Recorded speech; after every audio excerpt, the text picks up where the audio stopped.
Bapak Ibu. Ada yang namanya matching fund 1 miliar. Competitive fund itu 400 miliar. 1 miliar, 1 triliun. Matching fund 1 triliun ya Bapak Ibu. Kemudian competitive fund itu 400 miliar. Itu semua dikumpulkan di tempat saya. Itu untuk untuk memfasilitasi Bapak Ibu menjalankan yang disebut dengan 9 kegiatan kampus merdeka. Yang berikutnya adalah apa Bapak Ibu? Indikator kinerja utama perguruan tinggi itu ada 9 Bapak Ibu, ada 8 di sini. Ini 8 indikator ini sebenarnya dibedakan menjadi 3 yang harus menjadi capaian Bapak Ibu. Indikator yang pertama adalah lulusan. Pastikan lulusannya mendapat pekerjaan yang layak. Kemudian pastikan mahasiswanya mendapat pengalaman di luar kampus. Jadi kalau yang pertama adalah mahasiswa atau lulusan, 2 ini yang harus Bapak Ibu tekankan. Kemudian berikutnya adalah dosennya. Nah, dosen itu harus berkegiatan di luar kampus supaya mendapatkan pengalaman. Jangan sampai dia berteori tidak tahu kenyataan di luar, sehingga inilah yang dosen ini buka yang namanya pemahaman tinggal di luar outbox-nya di sini. Kemudian ini program yang baru kemarin berapa hari yang lalu diluncurkan oleh Mas Menteri, praktisi mengajar di dalam kampus. Jadi Bapak Ibu tuh mungkin ya dari bank yang pengalaman dan yang lainnya, tolong undang ke dalam kampus mereka untuk mengajar. Kami berikan berbagai macam insentif supaya apa? Jangan mahasiswa berpaku pada teori, tapi kenyataan di lapangannya itu dia kebingungan. Nah, ini praktisi mengajar di kampus.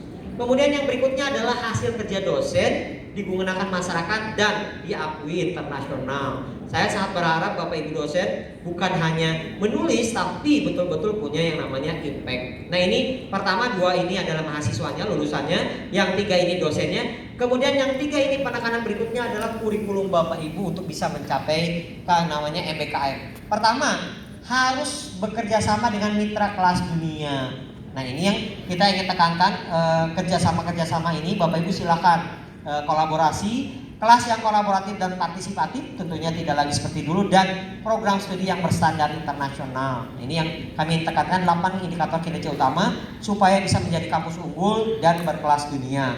Nah, tentunya jangan sampai kami memaksa ini tapi tidak diberikan insentif atau dana. Kalau untuk perguruan tinggi negeri ini dijadikan alat buat kami, terutama di tempat saya memberikan ke UNRI berapa, ke UNP berapa, ke ini. Dilihat IQ-nya, semakin IQ-nya tinggi, bukan dari jumlah mahasiswa, semakin IQ-nya tinggi kita berikan uang yang lebih besar. IQ-nya rendah kita berikan ini, itu untuk PTN. Bagaimana dengan PTN dan PTS? Kita punya namanya matching fund Bapak Ibu. Nah, matching fund ini itu terutama untuk PTS fund besar. Kemudian yang namanya competitive fund juga sama PKKM, kita siapkan skemanya. Nah, saya mudah-mudahan berharap di ruangan ini ada yang saya tentukan malam ini untuk dapat anggaran. Yang ongoing itu sudah tinggal diluncurkan, sudah diumumkan berapa hari yang lalu. Yang memang baru, ini malam ini tadi saya sudah siapkan anggarannya, itu akan kami luncurkan untuk yang baru, ada Liga 1, Liga 2, Liga 3. Nah, ini silakan Bapak Ibu terus berkompetisi dengan semua skema-skema pembiayaan yang ada. Jadi jangan sampai kemarin gaduh di DPR, wah pemerintah tidak memikirin PTS, pemerintah ini sama saya. Enggak Bapak Ibu, kami memikirkan semua dengan berbagai skema-skema pendanaan, termasuk juga insentif akreditasi. Sehingga ini loh pesannya Mas Menteri, untuk bisa menjadi kompetisi unggul ini yang tadinya sempit menjadi kaya makna. Sehingga saya mengingatkan, 1 semester di prodi lain, 2 semester di kampus kehidupan. Tadi bisa jadi dia magang, bisa jadi mengajar di luar dan yang lain-lainnya. Ini yang kami harapkan kepada Bapak Ibu semua. Nah, ini jalan untuk menjadi SDM unggul, 9 kegiatan kampus merdeka, pertukaran mahasiswa. Alhamdulillah Covid sudah lewat. Sehingga Bapak Ibu silakan tukar-tukar mahasiswa di dalam dan luar negeri, magang boleh, mengajar di sekolah, penelitian di BRIN, kita sudah membangun kesepahaman, membangun desa boleh. Tapi Bapak Ibu untuk bisa 8 ini jangan menjolimi mahasiswa ya. Maksudnya adalah apa? Mahasiswa diberikan kebebasan 2 SKS, tapi tidak diakui angka SKS-nya. Nah, sehingga Bapak Ibu dosen ini bagaimana caranya nanti di dalam PDDT, di dalam pelaporannya betul-betul difasilitasi kegiatan mereka 2 semester. Jangan sampai mereka kegiatan di kampus merdeka tapi SKS-nya tidak diakui. Ya, ini kami sudah memfasilitasi dan kami wanti-wanti jangan sampai ada mahasiswa dizolimi dengan kegiatan kampus merdeka ini. Ini yang kami wanti-wanti kepada Bapak Ibu semua. Kemudian, nah ini sekarang baru masuk ceritakan kelembagaan. Nah, kelembagaan ini terkait dengan tugas tanggung jawab kami dari mulai izin pendirian perguruan tinggi dan program studi. Saat ini diharamkan ya membuka perguruan tinggi baru. Saya ulangi lagi. Jadi kalau ada yang minta datang ke Pak, saya pengen buka perguruan tinggi, no. Ya.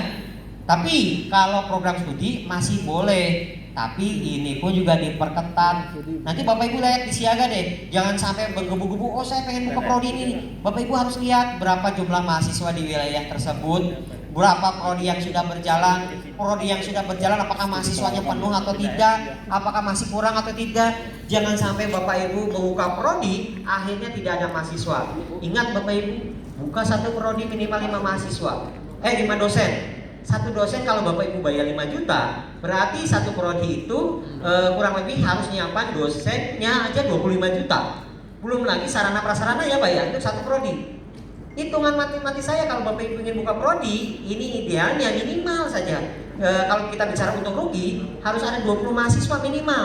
Jadi 1:4, yaitu dosennya ada 5, mahasiswa itu ada 4 gitu loh. Nah, cuman tadi hati-hati Bapak Ibu. Sekarang Bapak Ibu kebanyakan coba-coba. Jadi saya mohon maaf bukan berarti mempersulit pendirian prodi dan yang lainnya. Bapak Ibu harus realistis, oleh karena itu nanti saya siapkan dashboard Bapak Ibu. Lihat loh kejenuhan di wilayahnya. Kalau udah jenuh jangan maksain. Jangan kira-kira namanya rezeki kayak di pasar kan. Yang ini kok bisa dagang, ini dagang, tergantung mana saja. Memang betul Bapak Ibu. Tapi Bapak Ibu harus siap-siap. Biasanya saya mengizinkan yang membuka prodi langsung keluar saja. Kenapa? Ketika dia buka prodi, dia biasanya sudah punya kerjasama dengan perusahaan, kerjasama lain. Ada jaminan mahasiswanya, jaminan keberlangsungannya. Dan Bapak Ibu ini saya sampaikan bukan isu. Kalau sekarang ini ada namanya PTLN, Perguruan Tinggi Luar Negeri. Kenapa? Kok di dalam negeri ini nggak boleh mendirikan perguruan tinggi, tapi di luar negeri malah boleh? Jumlah perguruan tinggi kita 4.497 Bapak Ibu. Sementara di Amerika sama di Cina aja yang segitu banyaknya penduduk, itu cuma kurang dari 2.500. Sekarang ini banyak perguruan tinggi kita yang memang nggak sehat Bapak Ibu, kurang mahasiswa kurang dari 10 dan yang lain-lainnya. Nah yang disebut dengan PTLN sekarang sudah berdiri satu namanya Monash di Tangerang, di BSD. Besok nanti ada Lancaster sama Deakin di Bandung. Kemudian nanti di Surabaya ada King's College dari Inggris. Kemudian berikutnya juga ada Manchester. Berikutnya juga ada MIT. Kenapa buka perguruan tinggi luar negeri di sini? Kami bukan tidak asal-asalan. Yang masuk 100 besar dunia. Supaya apa? Ini nggak akan mengambil pangsa pasar Bapak Ibu. Jadi kalau 9 juta mahasiswa yang ada nggak mungkin kan masuk ke PTLN semua kan, pasti terkait dengan biaya. Supaya orang yang dari ingin kuliah berkelas dunia itu cukup di Indonesia kan berarti lebih murah, itu yang pertama. Kemudian yang kedua adalah kan namanya itu ke internasional ya, ada mahasiswa luar masuk ke Indonesia, berarti di situ akan terjadi kolaborasi, kita tidak lagi jalur kandang. Dan saya juga sangat berharap perguruan tinggi Bapak Ibu buka kampus cabang di luar negeri, yang nggak masalah. Tapi ingat, yang boleh dibuka di Indonesia kampus cabang hanya yang 100 dunia. Sehingga itu juga berdasarkan undang-undang kita. Bahkan saya dengan Pak Ijen kemarin baru pulang dari Amerika, marketing, ayo datang ke Indonesia. Dan ini saya cerita kepada Bapak Ibu, Ibu Kota Nusantara yang baru ini nanti ada khusus kawasan pendidikan tinggi. Tapi yang boleh dibuka di situ adalah yang kelas dunia, supaya ekosistem global terjadi. Kita orang yang terbaik di sana, luar negeri juga bisa masuk, sehingga ada yang disebut dengan kalau bisa kita berkelas global. Itu yang diharapkan oleh Pak Jokowi. Jadi ini terkait dengan izin, kemudian penguatan Bapak Ibu. Nah, tentunya saya mempunyai beban tadi Bapak Ibu dari kementerian. 16 PTNBH harus jadi kelas dunia masuk ke 500 besar. Yang belum jadi PTNBH harus di PTNBH kan. Kemudian yang memang belum kuat perguruan tingginya kita berikan skema-skema. Jadi penguatan itu ada PKKM, ada kompetitifan, dan semua skema itu kita kuatkan untuk perguruan tinggi menjadi perguruan tinggi unggul atau berkelas dunia. Nah, berikutnya penataan perguruan tinggi yang 4.400 kan banyak ya Bapak Ibu ya.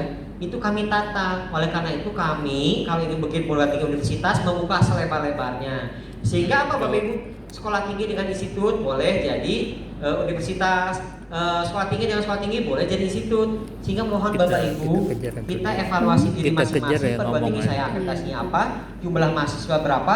Ayo, daripada napasnya terengah-engah, lebih baik bersatu bisa menjadi sehat. Ada 3 keuntungan ketika Bapak Ibu langsung digabungkan.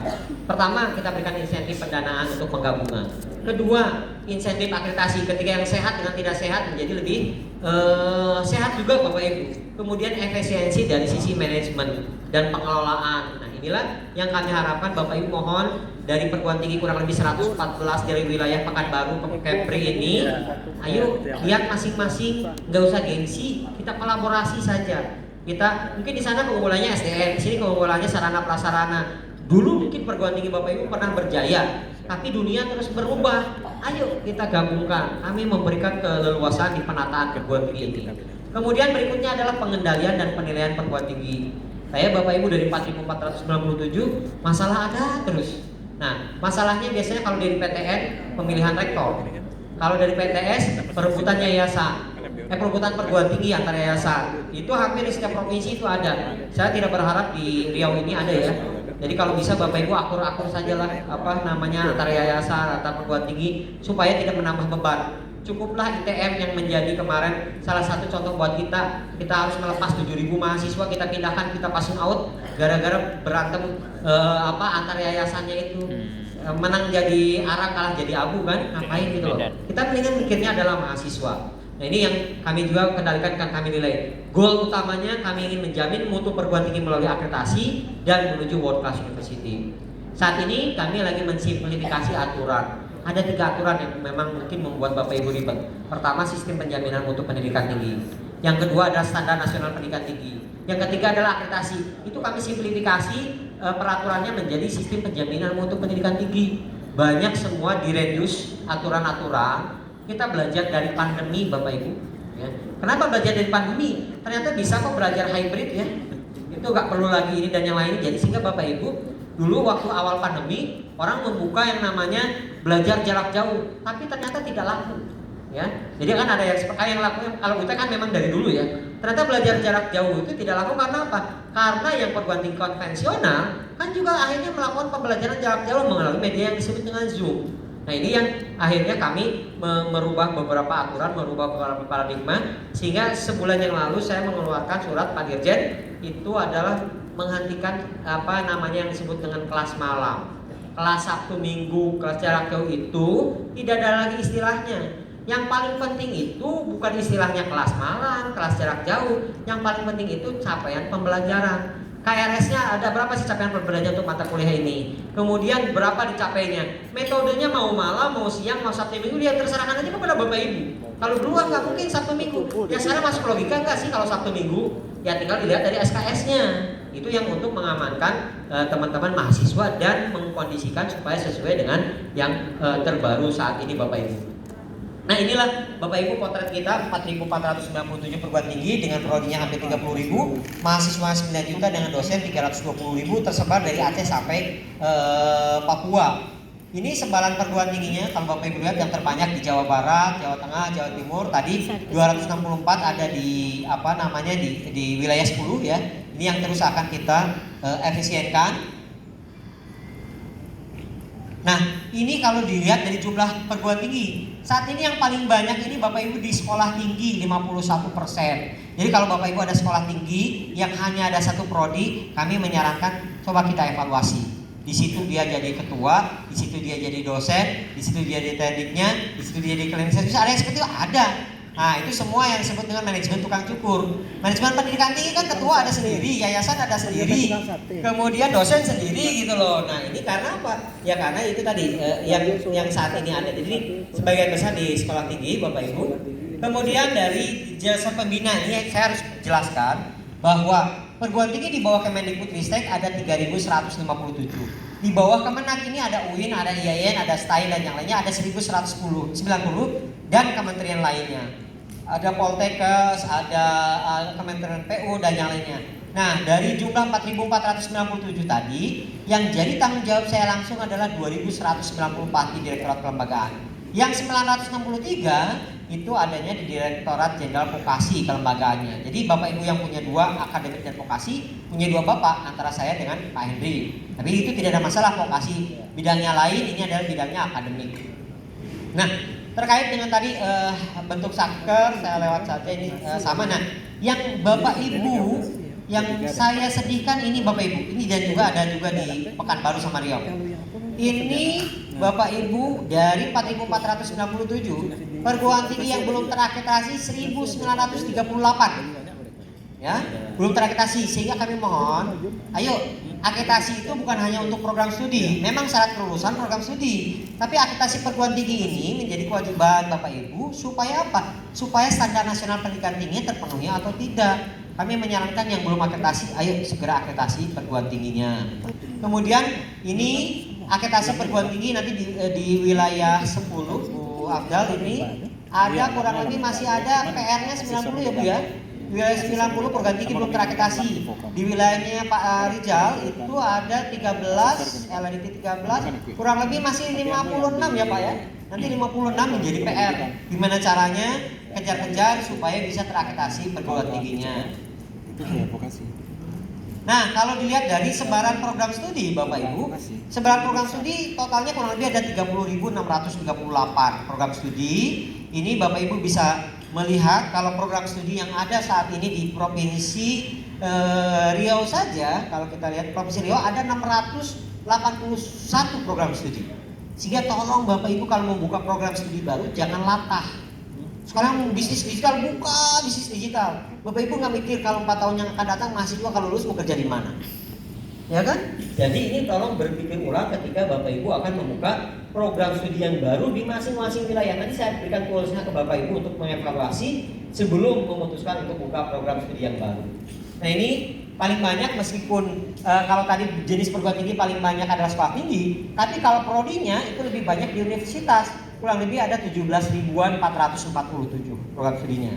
Nah, tapi kalau dilihat dari data yang ada, Bapak Ibu, nah di kami ini juga berdasarkan ini, saya harus bertanggung jawab atas 21.699 program studi. Ya. Dari sini kita lihat kesehatan program studinya. Nah, kalau paling banyak masih S1 ya Bapak Ibu ya. Saya ingin melihat dari kesehatan program studinya. Saya lewat saja.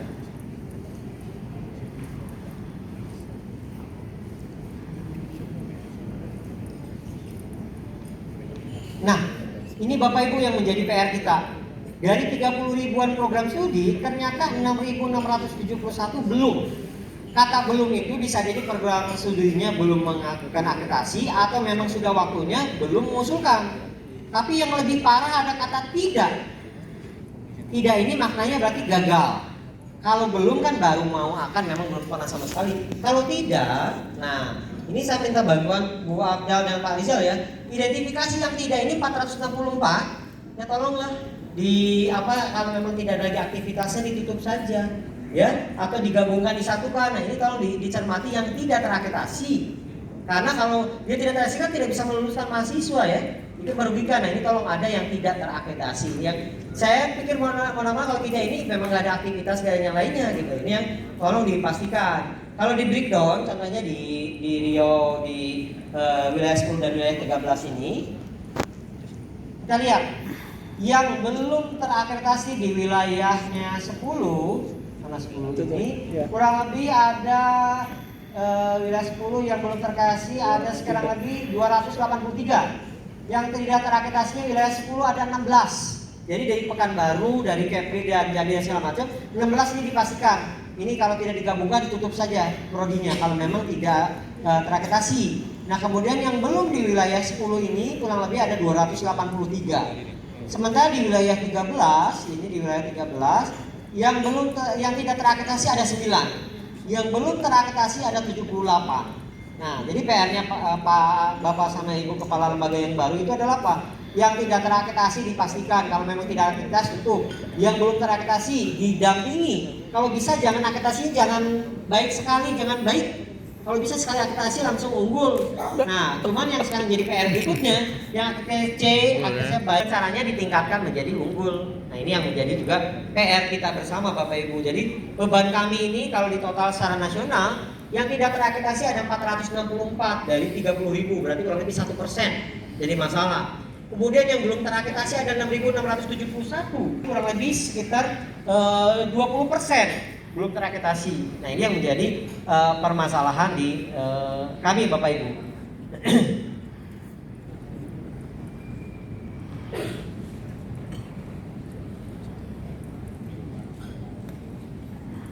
Oke, nah ini kalau dilihat Bapak Ibu dari perguruan tinggi kelas dunia, saat ini masih didominasi PTN dan PTS pun juga hanya beberapa itu juga masuk ke 1000 besar. Sehingga saya sangat berharap akan lahir perguruan tinggi kelas dunia yang ada dari Pekanbaru, yang ada dari Jambi dan Kepri dan yang lainnya. Saya sangat yakin. Tinggal komitmen Bapak Ibu mau nggak mengejar kelas dunia. Seperti Lancang Kuning ini potensinya sudah ada. Tinggal bagaimana peningkatan ini bisa menjadi kelas dunia Bapak Ibu. Nah ini kalau versinya tadi World University Ranking, ada Asia University Ranking, kita memang masih belum semuanya bisa masuk ke 1000 besar, masih di kisaran 500 besar Bapak Ibu. Nah ini saya baru masuk ke wilayah 10. Jambi 40 perguruan tinggi, Kepri 35, Riau 84. Jadi kalau 256 nanti ada 120-an kurang lebih yang berpisah menjadi LLDT 17, sisanya masih ada di LLDT 10 Bapak Ibu. Ini petanya sudah kami betul-betul hitung matang. Kalau dipisah ya tentunya menjadi komposisinya menjadi seimbang. Jadi tidak ada lagi rebutan apa karena banyaknya perguruan tinggi yang harus dilayani. Nah, kalau dilihat dari berdasarkan bentuk di wilayah 10, PTS ada 246, PTN ada 10 Bapak Ibu. Jadi Bapak Ibu nggak perlu risau. Kemarin banyak komplain ke pusat, Pak ini kok PTN buka-buka lagi pendaftaran terus, kapan nih kami bukanya? Bapak Ibu hitungnya jangan PTN sama PTS-nya. Lihat jumlah mahasiswanya, yang siswa yang akan berkuliah berapa sih di Pekanbaru. Daya tampung PTN itu tidak asal-asalan.